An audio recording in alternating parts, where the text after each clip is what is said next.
में निहित जीवंत विधि। वस्तुतः जीवंत विधि से अभिप्राय है ऐसी विधियां जो अपनी मूल भावना को संरक्षित किए रहे और परिवर्तन, परिष्करण एवं परिवर्तन या संवर्धन करती रहें और अपनी इसी ओर सातत्य से बनी रहें। उदाहरण स्वरूप जब हम भारतीय संविधान में देखते हैं तो अभी तक से 106 संविधान संशोधनों के माध्यम से एवं विविध न्यायिक निर्णयों के माध्यम से संविधान को संवर्धित करते हुए जीवंत विधि को संरक्षित रखा है। यही जीवंत विधि है।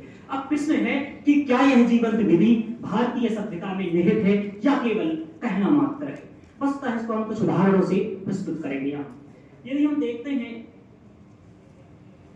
कि भारतीय प्रथम लोकतंत्र, हम भारत के लोग स्थापना के पहले ही शब्द को देखें तो कहा जाता है या अमेरिका से लिया भी गया है।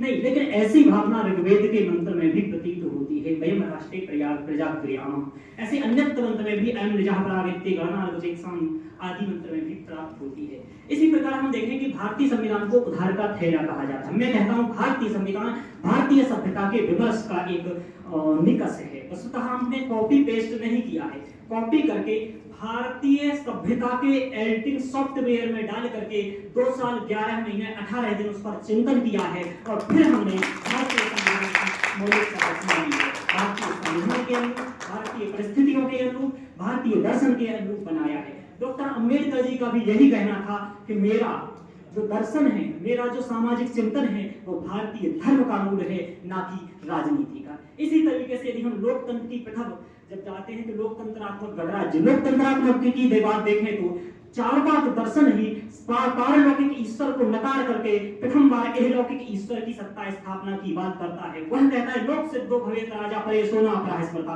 यानी कि लोक के बहुमत से जो सिद्ध है, संविधान सभा के द्वारा जो सिद्ध है वही हमारा राजा है। यदि चारवाक आज होते तो यह कहते संविधान नहीं परमेश्वर। आगे यदि इसी तरीके से हम देखें तो भारतीय संविधान में अधिकारों व कर्तव्यों की बात आती है। अधिकार और कर्तव्य मूलतः भारतीय सभ्यता में ही निहित है। जहां हमें और प्रकृति द्वारा जल, वायु इत्यादि की बात आती है। आज अनुच्छेद 21 के तहत जल का अधिकार, स्वच्छ वायु का अधिकार दिया जा रहा है, परंतु ये अधिकार मिले हैं तो भारतीय संस्कृति है कि विभिन्न सूक्तों के माध्यम से, अग्नि सूक्त, वरुण सूक्त, सूर्य सूक्त के माध्यम से हमने अपने कर्तव्य को भी निभाया है। ओके, सत्य।